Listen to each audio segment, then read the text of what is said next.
এতিয়া থাৰ্ড ষ্টেজটোত কি হ'ব বাৰ্থ ৰেটটো কম হৈ গ'ল আৰু ডেথ ৰেটটো একদম কম হৈ গ'ল যেনেকৈ ষ্টেজ 1ত আছিলে বাৰ্থ ৰেট বহুত বেছি আৰু ডেথ ৰেট বহুত বেছি তেনেকৈ এতিয়া ষ্টেজ 3ত হৈ গ'ল বাৰ্থ ৰেট একেবাৰে কম আৰু ডেথ ৰেটটো একেবাৰে কম কাৰণ এতিয়া থাৰ্ড ষ্টেজত মানুহবিলাক এই তিনিটা ফেক্টৰ যে মই ক'লোঁ হাইলি এডুকেটেডো হয় ইকনমিও সিহঁতৰ ভাল হয় আৰু টেকন'লজিও হাই টেকন'লজি আছে সিহঁতৰ গতিকে ইন থাৰ্ড ষ্টেজ পপুলেশ্যন একদম কমি যাব কিন্তু থাৰ্ড ষ্টেজত বাৰ্থ ৰেট ডেথ ৰেট দুইটা কমি যাব আৰু পপুলেশ্যন গ্ৰোথটো ষ্টেটিক হ'ব মানে আৰু বাঢ়ি নাযায় কিন্তু এটা জেগাতে আৰু পপুলেশ্যন গ্ৰোথ ৰৈ যাব এইটো নহয় যে পপুলেশ্যন বহুত কম হৈ যাব কাৰণ অলৰেডি ছেকেণ্ড ষ্টেজত পপুলেশ্যন বহুত বেছি বাঢ়ি গ'ল এই ছেকেণ্ড ষ্টেজৰ যিটো পপুলেশ্যন বাঢ়ি যোৱা পিৰিয়ডটো এইটো কোৱা হয় পপুলেশ্যন এক্সপ্ল'শ্যন বুলি এই সময়ত যে পপুলেশ্যন বাঢ়ি গ'ল অলৰেডিটো বাঢ়ি গ'ল এতিয়া কমাব নোৱাৰি কিন্তু পপুলেশ্যনটো এতিয়া ষ্টেটিক হ'ব যে বহুত বেছি বাঢ়িও নাযায় বহুত বেছি কমিও নাযায় এনেকৈ থাকি যাব ৱৰ্ল্ডৰ বেলেগ বেলেগ কাণ্ট্ৰিবিলাক ডেম'গ্ৰাফিক ট্ৰানজিশ্যনৰ বেলেগ বেলেগ ষ্টেজত আছে আজিও ষ্টেজ 1ত এমাজন ৰেইন ফৰেষ্ট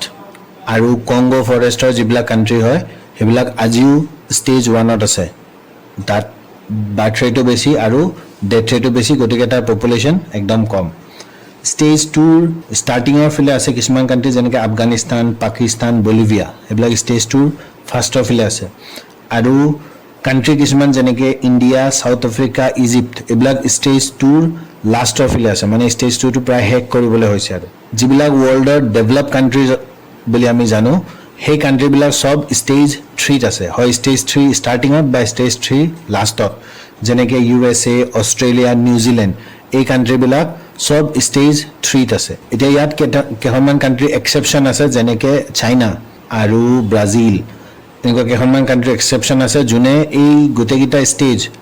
পাৰ কৰা নাই মানে ষ্টেজ 1ৰ লাষ্টৰ পৰা ডাইৰেক্ট সিহঁতে ষ্টেজ 3ত গুচি গ'ল ষ্টেজ 2টো পুৰা সিহঁতি কমপ্লিটে নকৰিলে কাৰণ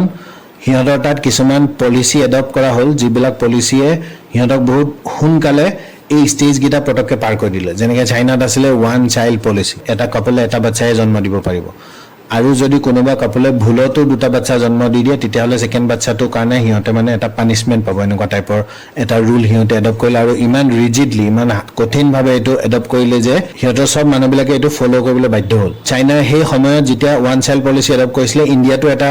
পলিচি এডপ্ট কৰিছিলে যিটো কোৱা হৈছিলে 2 চাইল্ড পলিচি এনে নৰ্মেলি এইটো বেছি বিখ্যাত আছিলে হাম দো হামাৰে দো আজিও কিন্তু সেই বস্তুটো